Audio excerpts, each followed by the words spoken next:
ఎక్కడికి వచ్చినట్టు వాడికి ఏ మాత్రం అనుమానం రాకూడదు. వచ్చిందా తప్పించేసుకుంటాడు. చాలా పెద్ద ఖతర్నాక్ వాడు. జాగ్రత్త. సరే మేడం. రేయ్ పదండ్రా.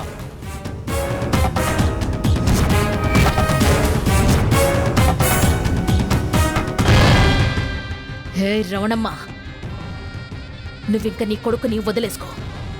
నీకు వాడి బాడీ దొరికితే కార్యక్రమాలు చేసుకో. లేకపోతే కొంతకాలం వెయిట్ చెయ్యి. ఏయ్ చిన్ని, మీ అన్న పోతూ పోతూ నీ కొంత ఆయుష్ పోసాడే. మీ అమ్మకు కూడా మా ఇంటి అసలు వారసుని ఎవరో తెలుసు కాబట్టే సీనుగాడు నీ అకౌంట్లో వెళ్ళిపోతున్నాడు.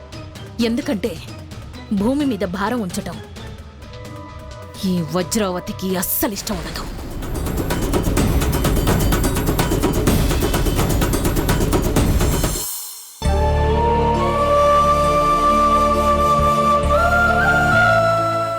స్వామి, చాలా భయంగా ఉండదు స్వామి. ఆడ నా కొడుకుని ఆ వజ్రావతి యాన్ చేస్తుందో అని చాలా భయంగా ఉండదు.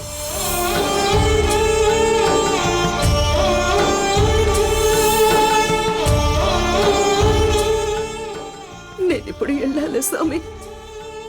ఆ వజ్రావతి కాడికెళ్ళి నా బిడ్డని అప్పచెప్పాలా?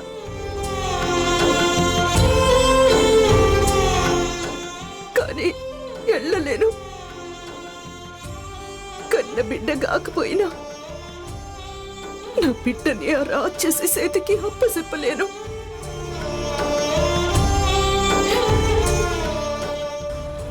ఆమె నా కూతుర్ని చంపేస్తాదని తెలిసి ఎట్టప్ప చెప్పగలను స్వామి?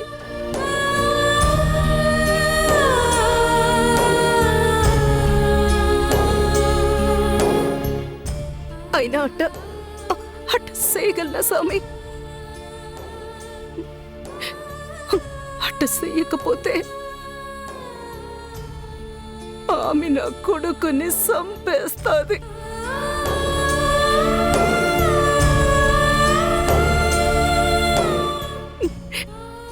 నా గుండెల్లో గుబులైపోతా ఉంటది. ఏం చేయాలనో నాకు అర్థం కావట్లా. నా కాళ్ళు చేతులు ఆడటం లేదు.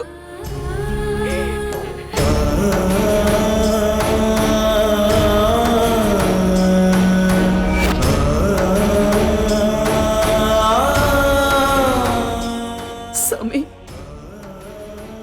యాదో ఒకటి చెయ్యాల. అది నా బిడ్డ కోసరం నా పేడలు ఇచ్చేద్దామనుకున్నా. కానీ నువ్వు నా పేనల్ని తీసుకోకుండా నా బిడ్డ కోసరం నన్ను దయతలిచినావు, ఏడ్నే ఉంచేసినావు. ఎప్పుడు కొడుక అట్టే చెయ్యి స్వామి.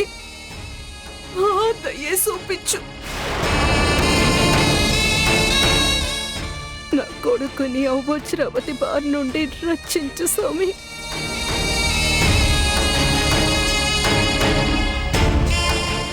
నా కొడుకు కోసం నా ప్రాణాలు ఇచ్చేస్తా. నన్ను తీసుకుపో స్వామి. కానీ నా కొడుకుని కాపాడు స్వామి. నా కొడుకుని నాకు దూరం చెయ్యొద్దు. నువ్వు తప్ప ఇంకా వేరే దిక్కులా స్వామి.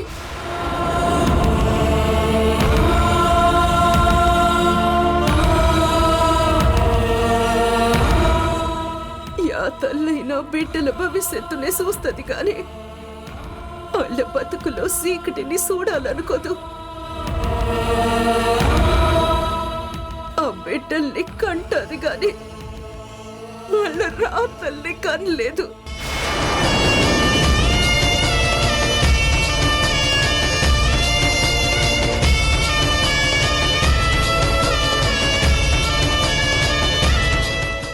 సిన్నిని ఆమెకిచ్చిన, నా కొడుకుని ఆమె కాడ ఇడిసిన, నాకు రెండు ఒక్కటే. నేనిప్పుడు యా నిర్ణయం తీసుకోలేను.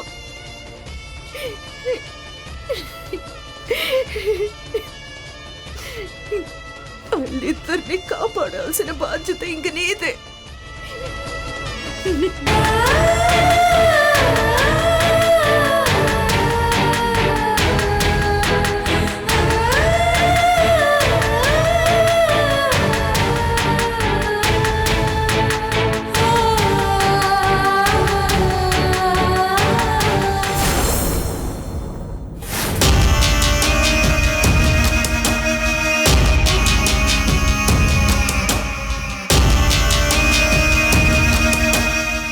ఈ సాత్వికం మన కాడున్నంత వరకు మనకింక భయమేలా.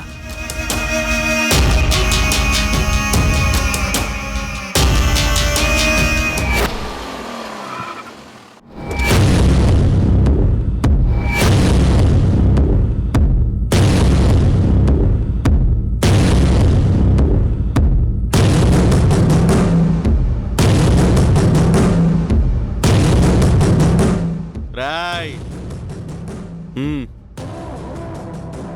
సౌండ్ రాకుండా పని కానివ్వండిరా.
రే సీను, నువ్వు ఎంత ద్రోహియో నాకు తెలుసురా.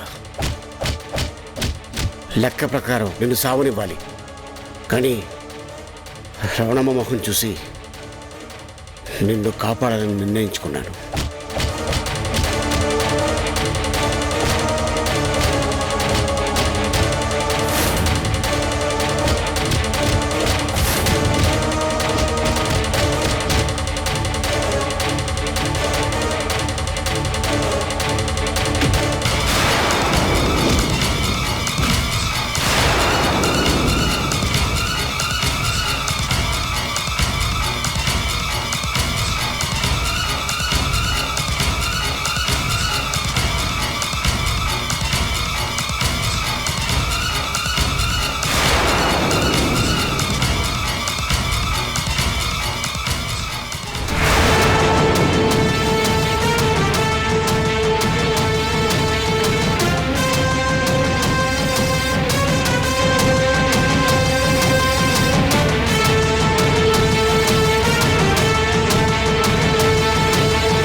సంభ్రమ రాజ్య సర్వ సమీకరణ వీరం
హలో నాయనమ్మా, ఎక్కడున్నావు నాన్నా? నేను నేను నేను ఈయనే ఉన్నాను నాయనమ్మా. ఇంకా ఫామ్ హౌస్ దగ్గరే ఉన్నావా? ఆ, ఆ, అవును నాయనమ్మా. పురుగుల మందు కొట్టించమన్నావు కదా, కొట్టిస్తుండా. త్వరగా వచ్చేసే నాన్నా. అట్నా నాయనమ్మా.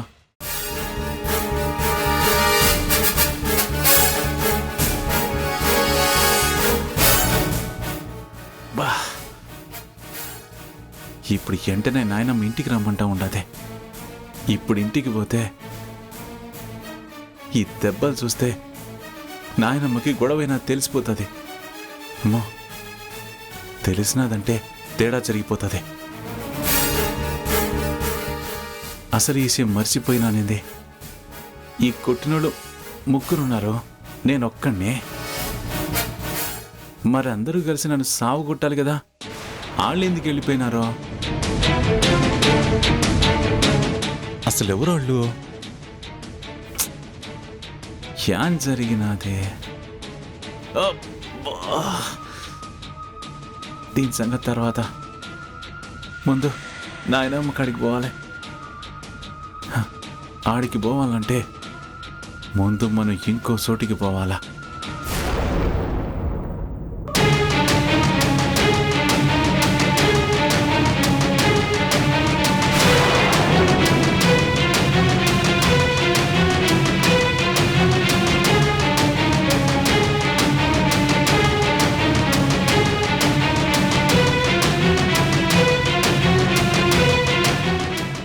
రమణమ్మా, రమణమ్మా,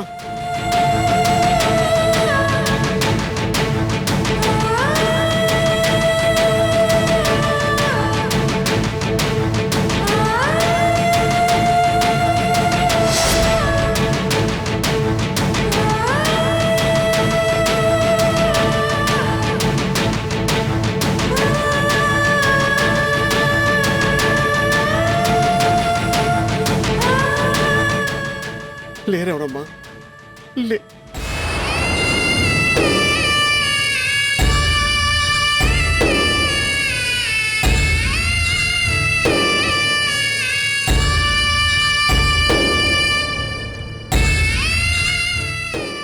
ఎంత బాధను అనిపించావు తల్లి,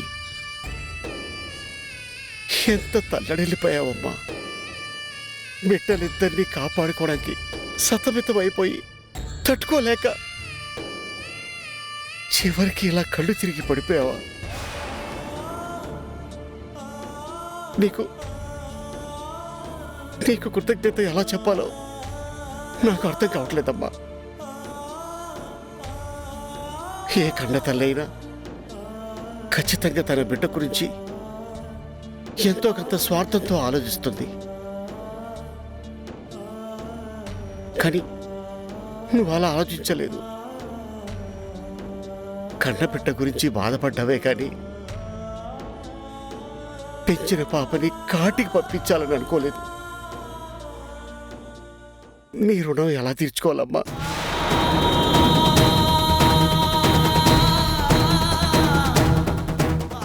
అందుకే వచ్చే జన్మలో నువ్వు నా కడుపులో బిడ్డగా పుట్టాలని ఆ దేవుణ్ణి కోరుకుంటున్నాను. అప్పుడు నేను నా గుండెల్లో పెట్టుకుని పెంచుకొని నీ రుణం కూడా తీర్చుకుంటాను తల్లి. నిన్ను మహారాణిలా చూసుకుంటాను. నువ్వు నా బిడ్డని కాపాడటం కోసం ఎంత కష్టపడ్డావో, అప్పుడు నిన్ను కాపాడుకోవడం కోసం అంతకంటే ఎక్కువే కష్టపడతాను. ఇప్పుడు నువ్వు అనిపిస్తున్న కడుపు కోతకి మూల్యం అప్పుడు చెల్లించుకుంటానమ్మా. ఓ కన్న తల్లి బిడ్డ కోసం పడే వేదన ఎలా ఉంటుందో నాకు తెలుసు రావడమ్మా. ప్రతి క్షణం బిడ్డని దూరం చేసుకుంటానేమోనని బాధ నేను రోజు అనిపిస్తాను తల్లి. ఆత్మగా ఉన్న ఆ బాధని పడపని ఆ భగవంతుడు నా నుదుటన రాశాడు. నా కూతుర్ని కడుపులో పెట్టి చూసుకుంటున్నా దేవతవు నువ్వు. నా బిడ్డ నీ నీడలో చాలా చక్కగా పెరిగింది. పరాయి బిడ్డ కోసం నీ ప్రాణాలనే అడ్డు వేసే త్యాగమూర్తివి. అలాంటిది నీకు కడుపు కొత్త అలా రాణిస్తారు. అందుకే ఆ బాధ నీకు ఉండకూడదని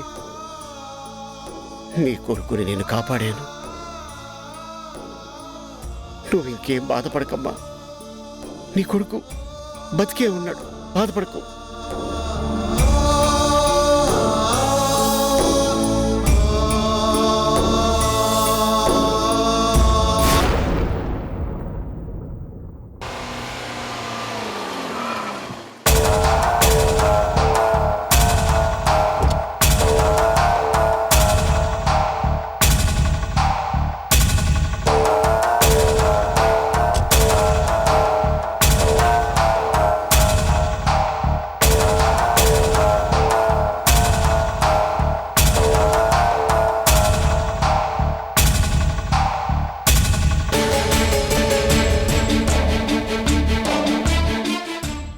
డాక్టర్ సార్ని పిలవండి. డాక్టర్ని కలవాలంటే హాస్పిటల్కి వెళ్ళాలి. డైరెక్ట్గా ఇక్కడికి వచ్చేస్తారా? నేను ఎక్కడికి వెళ్ళాలో చెప్పాల్సింది మీరు కాదు, నా అవసరం. డాక్టర్ సార్ని పిలవండి. డైరెక్ట్గా ఇంట్లోకి వచ్చేసిందే కాకుండా నోటికొచ్చినట్టు మాట్లాడుతున్నావు. వెళ్ళి ముందు ఇక్కడి నుంచి. మీకే చెప్తుంది, వెళ్ళండి. అమ్మా ఆగు, ఆయన ఎవరు అనుకున్నావు? రేయ్, ఇతనెవరో ఇంట్లోకి వచ్చేసాడ్రా. అమ్మా, ఆయన మన శారదాంబ గారి మనవడు శ్రీనుబాబు. అలాగా? అయ్యో, సారీ అండి. నేనెవరో అనుకున్నాను. ఐఎమ్ వెరీ సారీ అండి. ఏంటండి శ్రీను గారు, ఏంటి దెబ్బలు? అసలు ఏం జరిగింది? క్యామ్లా చిన్న గొడవ జరిగినదే. గొడవ ఏంటి? అయినా మీ మీద ఎవరు గొడవకు వచ్చారు? అదేమిలా, అది ఏదో తోటకాడికి వెళ్తే అక్కడ ఎవరెవరో గొడవ పడతా ఉంటే నేను సరిచెప్పుపోయినా. దాంతో నాకు వాళ్ళకు గొడవైనదే.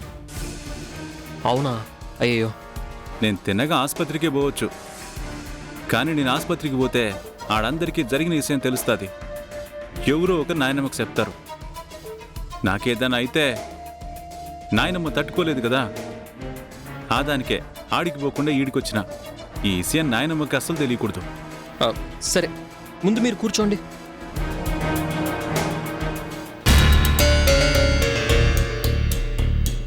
మీ ఉద్దేశం మాకు అర్థమైందండి. మేమిద్దరం ఈ విషయం ఎవరికి చెప్పం, కానీ మీ ఒంటి మీద ఉన్న దెబ్బలు చెప్పేస్తాయి కదా.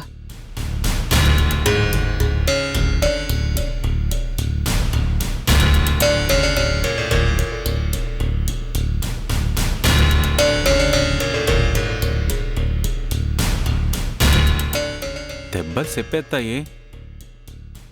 ఏరే డాక్టర్ కాడికి వెళ్తే వాళ్ళేవో కట్లు కడతారు కదా, ఖచ్చితంగా నాయనమ్మకు తెలిసిపోతుంది.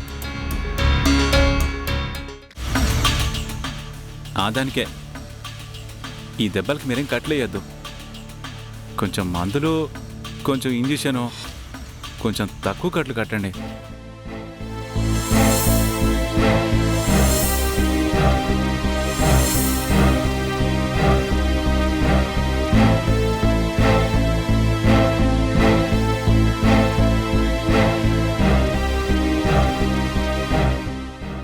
ఇప్పుడు ఈ టాబ్లెట్ వేసుకోండి. అమ్మా వాటర్ తీసుకుంట్రా.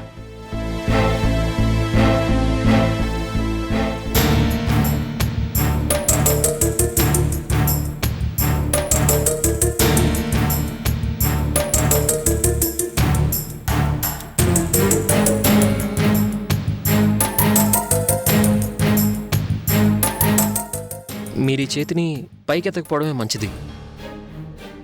యాక్చువల్గా అయితే ఎక్స్రే తీసి చెక్ చేయాలి, కానీ మీరు అక్కడి నుంచి కార్ డ్రైవ్ చేసుకుంటూ వచ్చారు కదా, పైగా ఈ విషయం శారదాంబ గారికి తెలియకూడదు అంటున్నారు కాబట్టి ఇట్స్ ఓకే. 2 days తర్వాత మీరు వస్తే చెక్ చేస్తాను మళ్ళీ.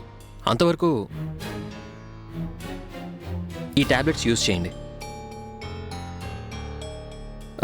నేను ఇందాక ఇంజెక్షన్ ఇచ్చాను కదా, మీరు ఇంటికి వెళ్ళేసరికి మీకున్న నొప్పులన్నీ తగ్గిపోతాయి. అట్నే నాకు కావాల్సింది అదే. లా అంటే నాయనమ్మకి ఈ విషయం తెలిసి మళ్ళీ నా గురించి ఆరా తీస్తుంది. సరే సార్, వెళ్ళొస్తాను. Okay, take care. అదే జాగ్రత్త అని చెప్తున్నాను. అట్నే. అమ్మా పంపించొస్తాను.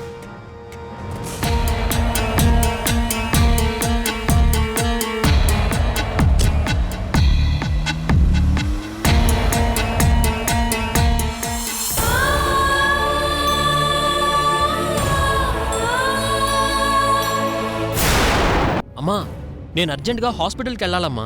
ఈరోజు హాస్పిటల్లో వేరే పనేం లేదు. శారదమ్మ గారి మనవడికి మందులు తీసుకురావడానికి మాత్రమే వెళ్ళాలి అన్నా. శారదమ్మ గారి మనవడికి యావైనది. ఆయన్ని వాళ్ళెవరో బాగా కొట్టారు.